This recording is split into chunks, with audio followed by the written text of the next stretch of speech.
m'dzina la Mulungu wachifundo chambiri wachisoni.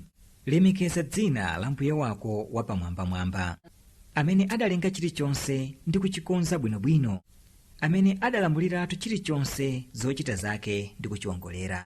Ndi yemwenso akumeretsa msipu ndipo nawusandutsa kukhala wowuma ndi wodera. Tikulakaturira chivumbulutso chathu ndipo suyiwala. Kupatula chimene wafuna Mulungu, ndithu Iye amadziwa zoonekera ndi zimene zimabisika, ndipo tikufewetsera zabwino. Akumbutse wanthu ngati kukumbutsa kuthandiza. Palibe chikayiko, ulalikiwo aukumbukira amene akuopa Mulungu.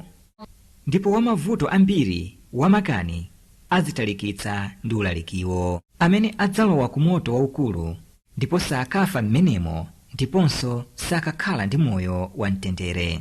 Ndithu wapambana amene wadziyeretsa ndi kukumbukira dzina la Mbuye wake uku akumapemphera.